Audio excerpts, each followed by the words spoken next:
Montblanc Explorer tip. Don't trust illustrations for children. They won't do me justice. Look at these abs. I'm swole as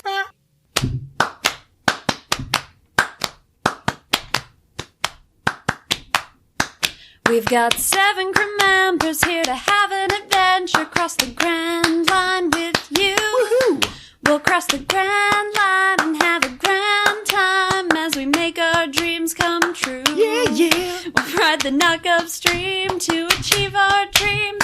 Together we watch season 3. Yeah! Ba-da-ba-bow, start the show.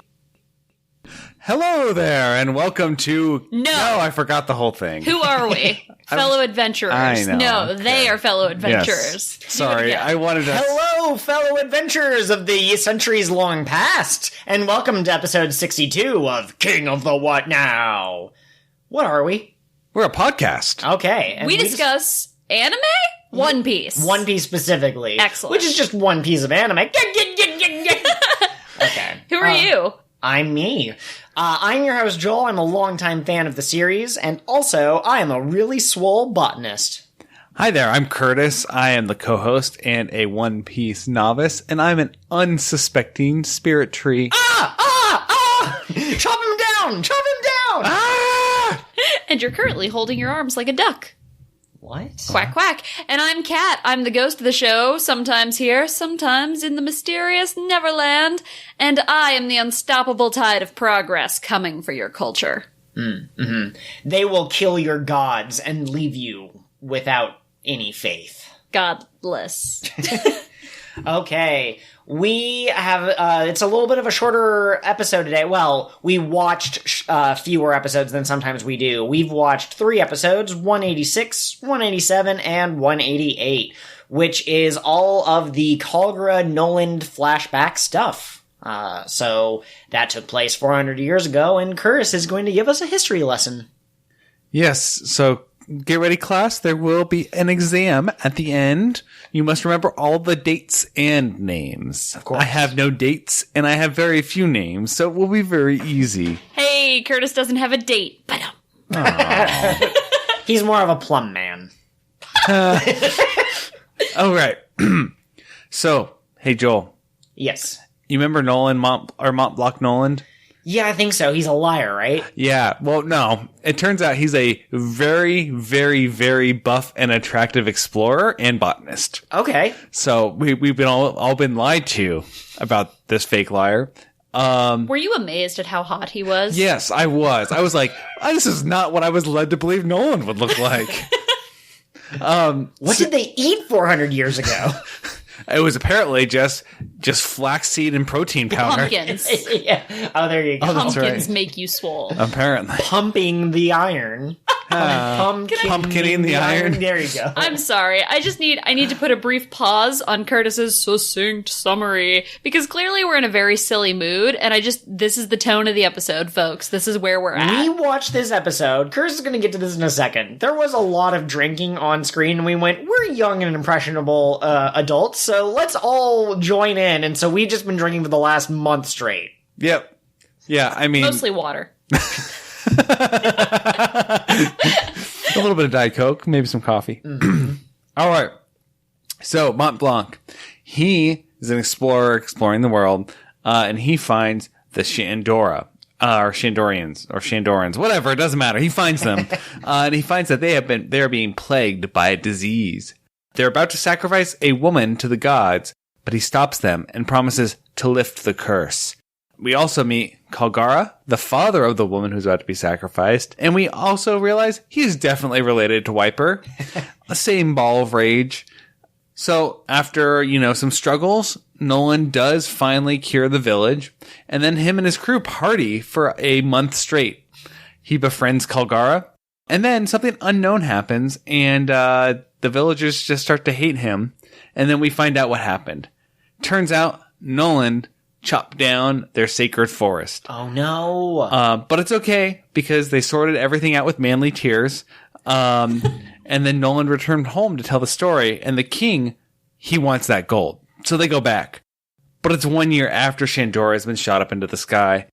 Unfortunately, the friends never reunite. The Shandorans are now up in the sky dealing with the Skypeians, and Noland is returned home and declared a liar and executed. I think he's executed right there on the spot. Is he, or do they execute him? No, they take him home. Because remember, there's the scene with the crewmates, quote unquote, who are like, "Oh yes, he definitely lied. I never met Shandora," and they're like, "That's not a crew member." We are going to have to talk about that end part eventually, but that has been your succinct summary.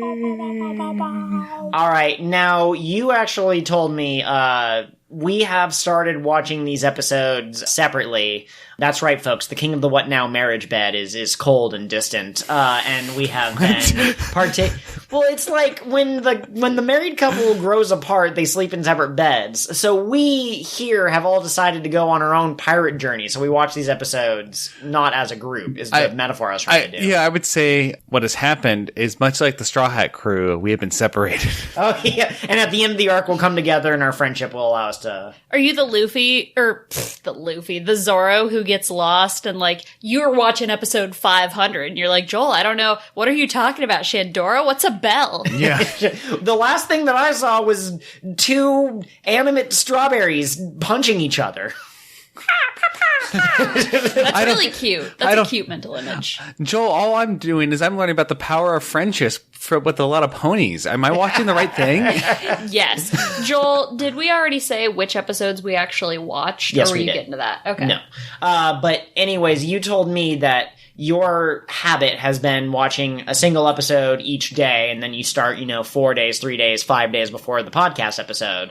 And you told me that you just binged these three. Is that? Yeah. So normally I have enough time that if on my commute that I get onto the bus, I start watching it, I get done with the episode, I have time to take notes, and then I have a little bit of time, but not enough time to watch another episode. Yeah, you just harass the other bus people, you throw stuff at them, and that kind of thing. This time, I made time. I squeezed it in. I got it done. And also, as I was waiting for the bus, I had it out. I didn't care what people thought of me. I was just sitting here staring at my phone, watching cartoons.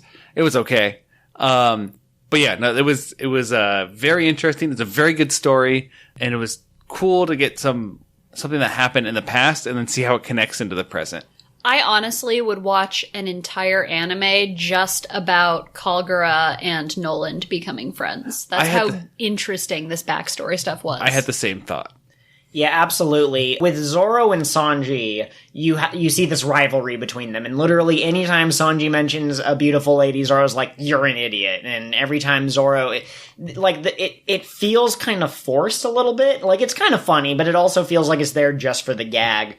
And they've had other characters that became either fast friends or fast enemies, and you kind of look at it and you go, yeah, that's not really how friendships work in the real world, but, that's not really the focus of these episodes, so it's okay that they kind of, immediately became best friends or immediately were at each other's throats. But this one was, the exact right length of time, I think, and they had the right amount of initial friction, but then once they got along really well, and I think that initial, we don't like each other, actually helped them. I think they initially didn't like each other because they're both so strong-willed, but then once they realized that their wills were aligned, it made for a stronger friendship. Mm. Well, not to mention, too, that Noland both saved Calgara's village and saved his daughter. Mm. So I think that was really enough helps. Yeah.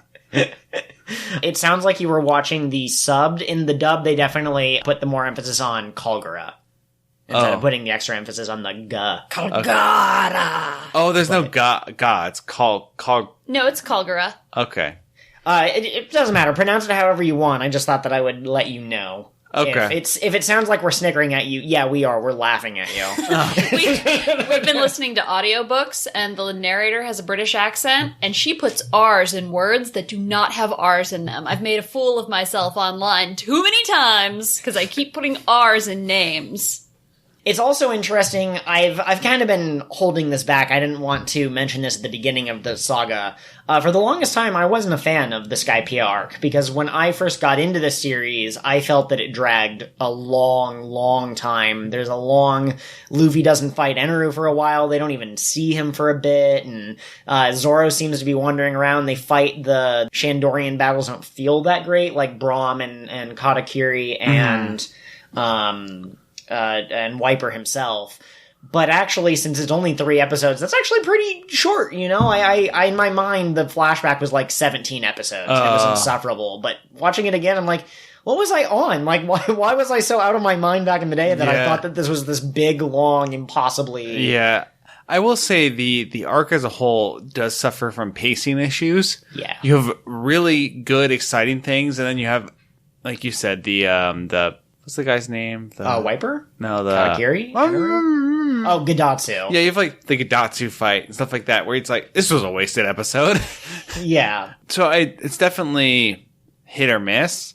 And so I could see how, especially a younger audience would have a hard time watching it and staying engaged.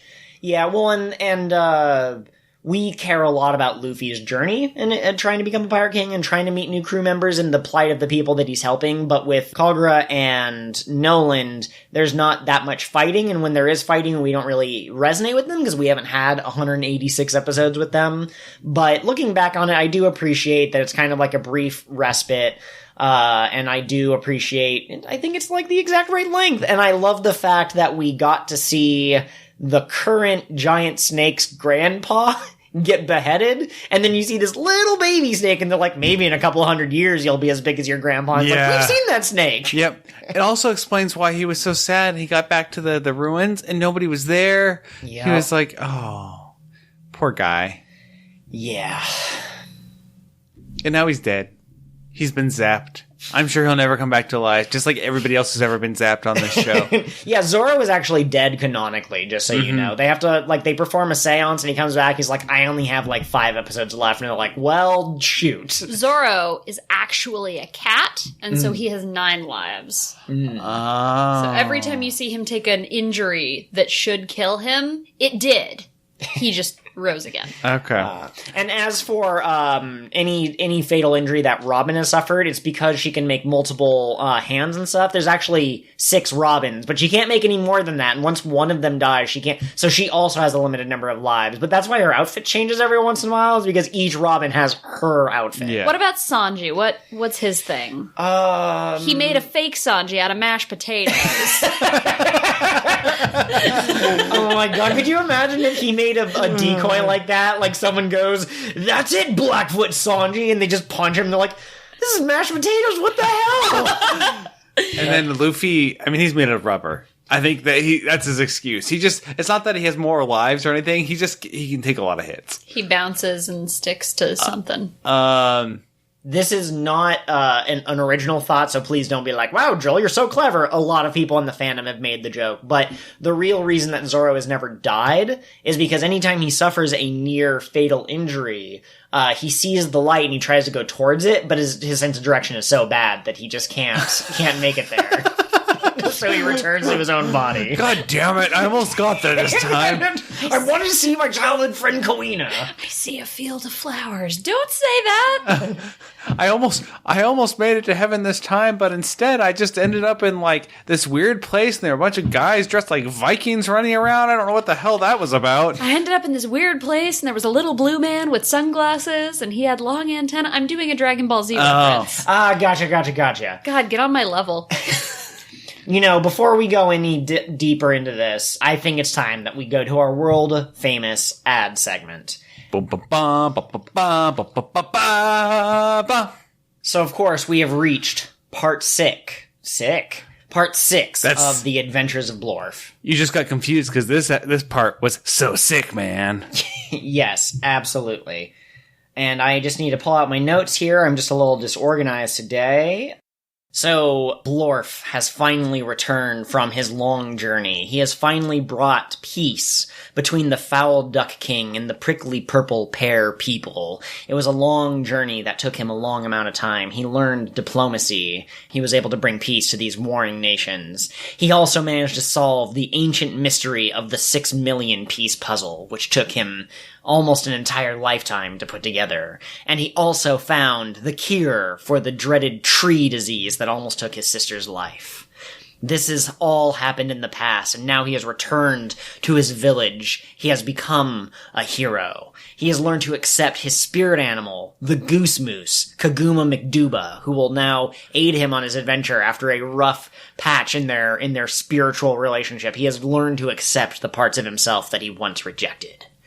But now tragedy strikes as the alien race, the Blorgans, they come down. They challenge Blorf to an intergalactic game of Mablor's Ball. Not Mablor's Ball. Mablor's Ball is a dangerous, dangerous sport that combines all of the technical challenge of coloring between the lines and all the mental arithmetic of Sudoku and all of the heart-racing adventure that comes from an intense game of checkers. Blorf must wage not just his life, but the life of his spirit animal, the Kaguma McDuba. Will their friendship end after they had just got off to such a good beginning? And what of the madman who leads the Blorgans? Ricardo Nuevo Guerrera, the king of chaos, the master of mischief, the deliverer of deception. That's right, even his initial spell, RNG. He's so random. He likes pie. I'm sorry, that's the, I'm so random thing, so I had to throw it out there. You know, absolutely. So, that's a very high, overarching, summary of what happens. Harry Potter learned that he was a wizard. The Hobbits went to Isengard, I think. I think that's the point of those movies. And... Where are they taking the Hobbits? To Isengard. Guard. And in this book, Blorf will be challenged to the intergalactic game of Madorbal, I think is what I called it. Madorbal. It was a ball. Something ball. And Catherine, of these chapters that you read, of this arc, which moment was the most stand out to you? I have to say, the moment when he met Doobles, that's my personal pet name for his good moose friend. He's a goose moose. Yeah, to be clear. Mm-hmm. Yes, you're right. I'm sorry. I have a personal aversion to geese, so I had blocked that part out of my memory. But no, the moment that they met and they looked into each other's eyes and there was that undercurrent of sexual tension, that was the moment that really sold the arc for me.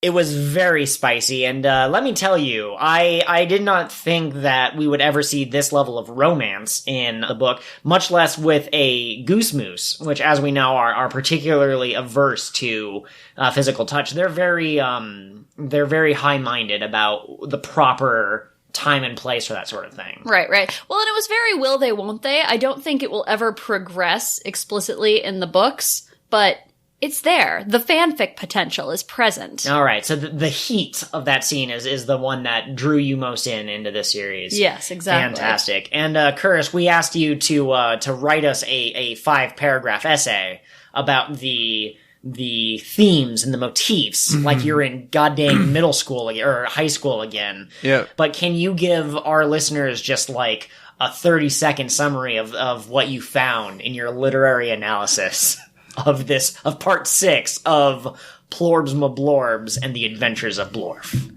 Yeah, so the dichotomy between Blorf and his people after he's gone through all of these challenges when he returns to his village, it sets up this interesting dynamic that really highlights the mental state of a true adventurer compared to the normal people and how you can never really go back. Yeah, you can't just you can't open up a bakery after you face that kind of danger. Like, he is world renowned for curing tree disease. Yeah. So it's like, it's a story about how fame and fortune and notoriety can affect the psyche and how that can, cause you to maybe just hallucinate a little bit. Yeah. Maybe see something like a spirit animal. It's kind of left out there on a limb. Like he talks to him, and it seems like other people see the Goose Moose, but is that in his mind?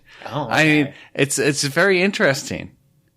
Absolutely. So everyone, go to your favorite grocery outlet, your favorite quilting store, your favorite bookstore, or perhaps your local animal shelter to pick up Part 6 of The Adventures of Blorf. The intergalactic games begin.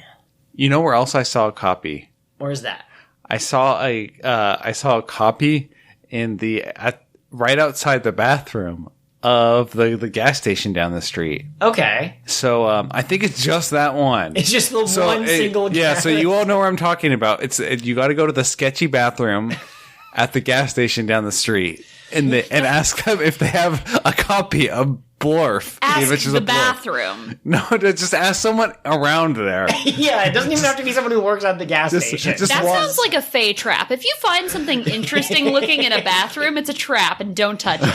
And, as for me personally, I didn't want to mention this because, everyone has a local quilting store and a local animal shelter. Oh, yeah. But we actually, Catherine and I, we went for a little Pokemon Go walk. Got to get those 50 kilometers each week. And we found the entirety of Chapter 3 of Part 6 in sidewalk chalk. Stretching for 7 blocks. It was incredible. The amount of detail in the shading, I have no idea how they managed to basically render a 3D webcomic shape using just 3 primary colors. Yeah, that sounds amazing. I'm sad that I missed it. You better play Pokemon Go with us next time. Yes, and that's been your ad segment. So be sure to pick that up and support friend of the podcast, Plorbs Ma Blorbs. Thank you for all of your support on Waptreon. That's where we get our waps. Now back to the show. Welcome back. Before we get into any more, I figured it out. Okay, so it's been very clear that I've been trying to avoid the specific phrase meat and potatoes because I don't want to draw explicit comparisons between us and YouTuber Nuxtaku. However, every time I manage to skillfully avoid that saying, that phrase, one of you two mess it up and explicitly be like, "Don't you mean this other thing?" So I figured it out. The succinct summary is chewing on the food that we are enjoying. The episodes, when we watch them, is it being served to us at the dinner table, and then this discussion that we have afterwards, that's the digestion. Oh, thank God. So we are voring this whole process. It's not vor if it's food, Catherine. Stop bringing your... Yes, it is, because vor is literally short for carnivore, omnivore, herbivore. It just means eating. Something that we need to get into before we can get into the other digestion of these episodes is the fact that Calgura had wings, and the fact that all of the Shandorians from 400 years ago had wings. Did anyone else see these? 1 second. I'm going to look up a picture. Calgara.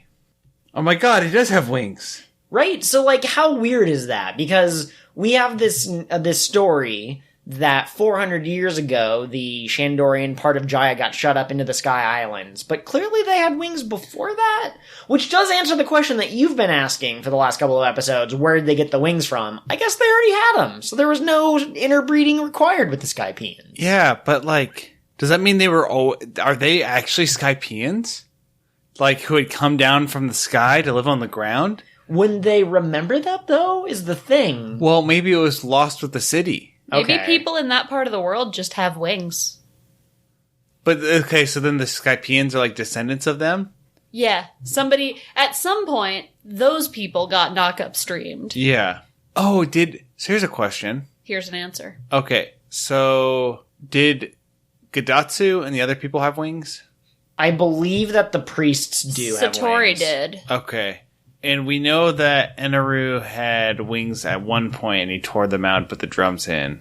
We assume. We don't have any kind of official comment or confirmation of that. I'm curious if the people from Burka also had wings. Yes. It would appear that the people of Burka do have wings because Gadatsu, Shura, and Satori all had wings. And I believe that we saw wings on Yama. He was just He was a bulky guy who couldn't fly with them. In that case, I believe that Shandora was an Earth settlement of the Sky people, because the odds of both Burka and Skypeia being places where people were shot up into the sky seems very unlikely. Yeah. You might be onto something. I wanted to hear your thoughts on it. We still have a little bit longer to go before I can officially chip in, because I might accidentally reveal something of the next 7 episodes in the Skypeia arc. Okay. Or I might not. Who knows? Maybe I'm just messing with you. You would never do that. No, I would never, ever feed you false information. I've never listened back on an episode only to realize that you fed me false information at the time. Yeah, and we definitely know that how many Straw Hat members we have now? 7? Yeah. So you definitely already know, I accidentally spoiled for you, that the 8th member of the crew is a sentient cactus. And you know that's true. You're not gonna, when they show up, you're not gonna be all surprised. You're gonna be like, Joel, come on. You already told me. I know. I was about to say, what if a whale joined the crew, and then I realized we already met Laboon. So. He is part of the crew. Part of the ship. Yep. So, Catherine, do you remember anything about the first time that you watched this? Any thoughts that you had about Calgura and Noland and all that stuff, or... Calgura is exactly my type in that he is a big tsundere bastard man. Okay. Which I collect those, I guess. Those are my favorite types of characters in most media I consume. I don't remember much of my reactions to these episodes specifically. That's as fair. much as this kind of part of the arc as a whole. And I really liked the friendship that grew between them. How did you two feel when at the end of these 3 episodes that were basically all one giant flashback, and then at the very end it flashed back to Wyper watching his homeland be destroyed? Did that hit you harder now that you had the background knowledge? Yeah, now that you had the story and you understand, his mission wasn't just to protect, it was to uphold the legacy of Calgura and to protect the city of his ancestors. And stuff. Yeah. Yes. Well, I just love how that really connects everybody back down to the guy we met down on the ground, who's been looking for the city of Shandora this whole time. Absolutely, to try to, It makes me wonder if at the end of this arc, let's say they all end up on the ground, if the descendant of Noland and the descendant Wyper and Cricket will meet each other. Yeah, absolutely. Because in the name of succinctness, we kind of skip this, but Shandora is the name of the city of gold, and Wyper, now I'm getting people mixed up. Calgura, who we met, did not actually specifically remember why it was so important to guard the city. He just knows that the poneglyph is important. He knows that his ancestors died protecting it, and the fact that it's still there proves that they were successful. But they don't really know anything beyond that. So they have some superstitions and they have some ideas, but all they know is that it's their duty to protect this thing. And they ring this bell to help people find them, and that's why it's so important to present-day Wyper to ring the bell, because he knows that Calgura died unable to ring it up in Sky Island, so now he wants to ring it in his place to signal to, I guess, Nolan's ghost that they were still friends. Yeah, there was a line that was do you think the sound of the bell could even reach heaven? Yes. And someone was like, well, it is closer to the sky, so... Yeah. The talk of the poneglyph reminded me. So there was somewhere in this episode, and I don't remember where, and I don't remember the exact quote, where they made a reference, and I think it was Calgura that made the reference. I might be able to help you out if you're a little more specific. Okay. He's getting to a recent point in history where something bad had happened. Right. I'm pretty sure in this flashback we are past the lost century. Yes. My reasoning is because of the poneglyph. Assuming the poneglyph is a documentation of history, that would only exist. Documentation of that period will only exist after that period. So this must be afterwards. That is a very good guess. Fans of One Piece who, have kind of a pretty encyclopedic knowledge of it, they know exactly when the Void Century is. I won't tell you when it is, because I don't think that we've gotten that officially, but the Shandoran saying, like, oh, a shitty thing happened to our ancestors lines up almost perfectly with whatever the heck this Void Century was. Yeah. And it's really interesting. You know what else I found super interesting about the time back then? The king of Noland's home country, I don't know if we ever got a name of the country. If we did, I don't remember it. But he was clearly like, you got 5 seconds of the guy on screen, and he was clearly like half asleep, and he was like picking his own nose, and he was like, oh yes, gold! And he had like the greed in his eyes, like, I want gold! And Noland's trial was just a farce. It was false testimony from people putting him to death. And then we also saw Calgura's last moment as they got shot up into the sky and they had a hard time breathing. And we see the guy who, I guess, was God at that time being like, we need this! Kill them all! So I just want to point out, A, we have corrupt kings and leaders 400 years ago, just as we do now with, like, people like Wapple and people like Don Krieg and stuff, and Axan Morgan. Assholes who are in power who abuse that power.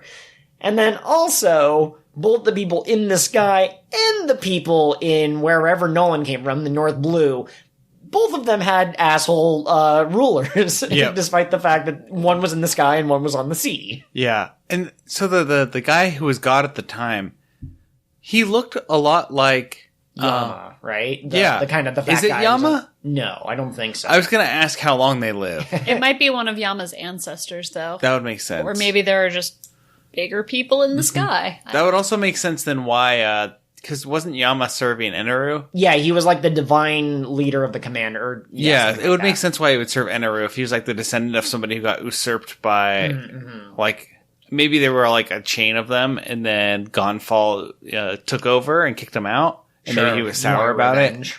Yeah, I absolutely do not know. I don't think that we've gotten very much backstory of any of the priests or anything like that.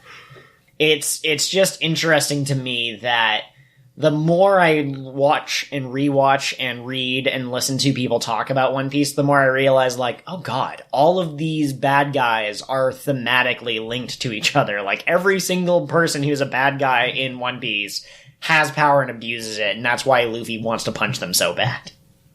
Mm-hmm.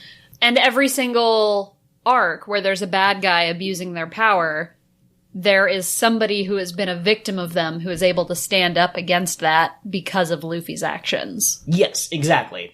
Luffy believes in freedom and he helps people fight for it, but the further into the series you get, the less it seems like Luffy's capable of punching them out on his own, and we haven't really gotten to the example that I'm thinking of, Curtis, but you'll notice that he was pretty much able to take out Arlong without any help from the villagers. But now, against Eneru, we've had Wyper helping out and stuff like that. And against Crocodile, we had Vivi running around, and Pell and Robin saved Luffy from the pit and all that stuff. So the enemies are getting stronger and life is getting more dangerous. Would you say the stakes have been raised? Yes. In fact, they've been raised so high that we're in the sky. That's perfect. Also, Luffy's going to eat all of those steaks. Be very careful. If you want to eat, make sure that you do it before the future King of the Pirates. Yeah, I was going to make a joke about how the stakes can't be in the sky because stakes go in the ground. But there's Verth in the sky now. We got stakes in there. Hammer them stakes home. Mm-hmm. I really appreciated how Calgura and Noland started out as two people with fundamentally different philosophies, but the same end goal. They're trying to make life better for people and protect people. And Calgura saw what Noland was doing, and he saw his heart behind it and was willing to change his approach. Yes. Because he realized it was a better way. Can we all just appreciate that Calgura literally had nothing better to do than sit beside the trapped Nolan and just laugh at, like, how screwed he was? And just being, like, a complete asshole for 24 hours. And Nolan's just like, come on, man, can't you help? It's like, nah. Get eaten, bitch. I mean, he pretty much has Big Bowser energy is how I would describe it. Just kind of like... He's even got the red hair. Yes. Calgura and the Bowsette crown. Discuss. Calgurette. I think that someone can make that work. Someone with the right artistic skills or whatever. You heard the challenge here first, Twitter. Draw us some Calgurette. You don't think Calgura Calgura is already a beautiful princess on the inside. Catherine is shaking her head, which I'm just translating into audible format. I was about to say, Calgura can't be a princess. He has a wife, but princesses can have wives. Yeah. This is absolutely true. Did you, Curtis, you were joking around in our cold opens that we were recording. You liked that Calgura was like, marry my daughter for having killed our god. You're my friend now, take her. I just offer this to everybody. If you made really good close friends with a guy, would you be like, do you want to marry my daughter so you can be my son? Hell no. Like, what the heck? Why not, like, marry my sister so you can be my brother? That I would get a little bit more. It seems like a very, like, Old Testament thing to do. Yes. Another thing that I really appreciate while Catherine was talking about how Calgura and Noland were so, they had the same end goal, different ways to get there. I also appreciate that at first you get this kind of story of people who are using religion to basically ignore progress. They were sacrificing people and hoping, basically, more or less praying that the sickness would go away. And then the science guy shows up and he goes, yes, I have science. And I think it's very easy for a 21st century person to say, wow, science is so great and religion is silly and it's just folktales or whatever.